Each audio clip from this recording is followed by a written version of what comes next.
wake up the whole world. Now is the high time to awake out of sleep. Today I'm going to show you the seed of the new world order and also the mark of the beast that they already have. All they have to do is enforcing their law.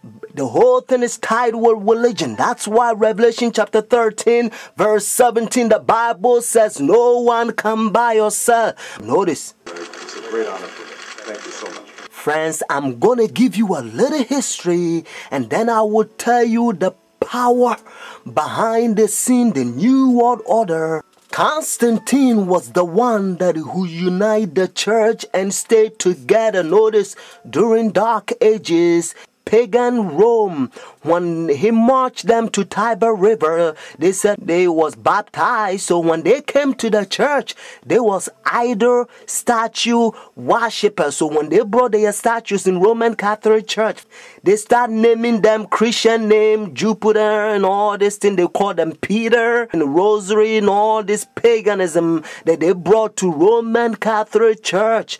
And some of the Christians they don't like, so they protest against. That's why they call them Protestants or Protestant. So they set up their Jesuit order during 1500. The reason they set their Jesuit order is to destroy the Christians that they protest against their paganism. They also infiltrate the state to control the whole world. The Jesuits, they created Masons, and now they got Skull and Bones, Illuminatis, all them secret societies, friends. And what else? Obama and all them powers, they all belongs to secret societies. I love everybody. I don't have a choice if I want to go to heaven, but I got to tell you the truth because the whole thing is tied with Bible. The church and state is going to unite in the last days and they will bring the mark of the beast that the Bible says. So notice, You came from circumference Heiligendamm. I did, your old country. Yes.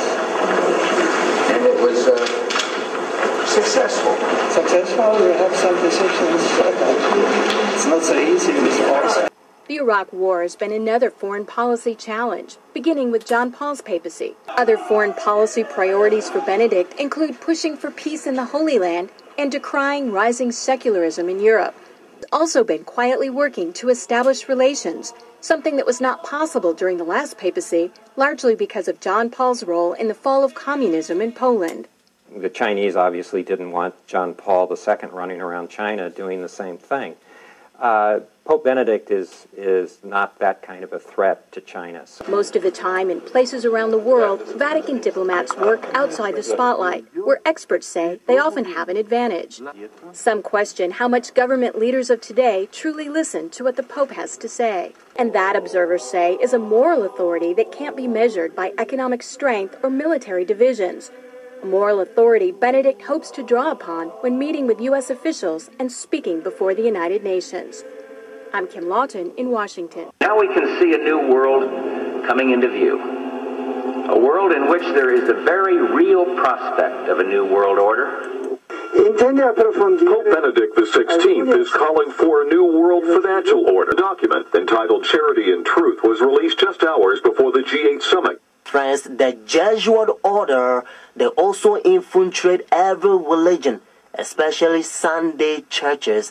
That's why Revelation chapter 17 called this power whore. Notice, the mother of harlot. Jesus Christ is the one who died for the whole world, and he's drawn everybody to himself. But this power, they don't want you to go to Jesus Christ. They want you to go to them and confess your sin to them.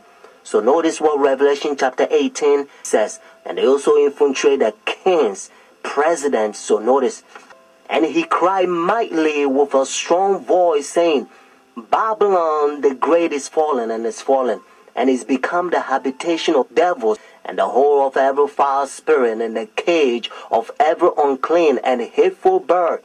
For all nations have drunk of the wine of her fornications. And notice, and the kings of the earth have committed fornication with her. Friends, now I'm going to tell you their mark. Notice this power, the mark of the beast. Because notice, if the Bible says the mark of the beast, means this power has a mark. The beast is a language that God is using for this power. And they themselves, they says in their own book, the book of Catechism, the old version, notice, they says Sunday worship is their mark of authority. The new version, they don't use the word authority, but at least, thank God, they still admit it. Even the new version of Catechism, they still says they changed the Sabbath from Saturday to Sunday. Friends, the mark of the beast is not worldly speculations that sometimes you hear. Some people says, well, it's computer chip. Unfortunately, you don't find in the Bible. And some people says, it's 666. But according to Revelation 13 verse 18, actually 666 help you to find the beast. What I mean is to identify the beast. But the Bible says the mark. The reason why I repeat and I kind of stretch it because I don't want you to miss it. It's a deception. Notice the mark of the beast. It's clear. It means the power, the beast has a mark to change the Sabbath from Saturday to Sunday. But unfortunately, Sunday churches, they adopt sun worship day for so many years. They don't want to get rid of it. But actually, it's a pagan sun worship day, Sunday worship. Look, even the spellings, you'll find out. Matter of fact, if you look at your calendar, Sunday is always begin as the first day of the week. Unfortunately, they will skip, and some people, they don't know, they will count Monday as the first day of the week, because according to Revelation chapter 12 verse 9, the devil would deceive the whole world. So it's a deception. So the devil, he's in the process blinding the people, including the Christendom. Friends, if you go to church Sunday, notice the first day church, now you don't have the mark of the beast according to Revelation 14 and 13 unless the law is enforced. That's why now you hear different country, they try to forcing the people to now sell or do anything on Sunday because they try to enforce the law. But according to Bible, notice United States is the one who's going to cause the whole world to worship the beast. Their sun worship day means Sunday worship according to Revelation 13. So whenever United States enforce the law, then every country also going to enforce because they control the whole world. Every president on the Roman Catholic Church. When our founders declared a new order of the ages, they were acting on an ancient hope that is meant to be fulfilled. And now because they control every president in every country, they a new world order. So now they're using the president to sign up laws and all kinds of rules like gay and lesbian. And now they don't want you to talk about Bible. If you go to work, they don't want you to talk about Christ because, they say it's offended. They try to put the whole world in darkness. They don't want people to know the truth, just like what they did in dark ages. They remove Bible from people and they put people in darkness so that they can control them. That's what they're doing again. Notice what Bible says in Romans chapter 13 verse 11 to 12. And do this knowing the time that now is a high time to awake out of sleep. Now our salvation is nearer than when we first believed. The night is far spent, the day is at hand. Therefore let us cast off the work of darkness and let us put on the armor of light. The time you have spent to study Bible a year, now you have to do it a couple months. It's time to pray more and talk less. Friends, Jesus Christ is coming for the church without spot or wrinkle. Watch this.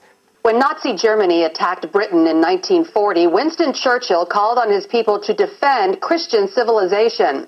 Today, there is a new kind of battle in Britain, and Christianity is again at stake. Dale Hurd reports from London. The coronation of Queen Elizabeth. Like British monarchs before her, she promised to maintain the laws of God and the true profession of the gospel. But Britain today is at war with the gospel and with itself. Christians who try to be Christians in the workplace risk being demoted or fired, and the government continues to push an aggressive gay rights agenda while threatening to criminalize Christian speech and practice.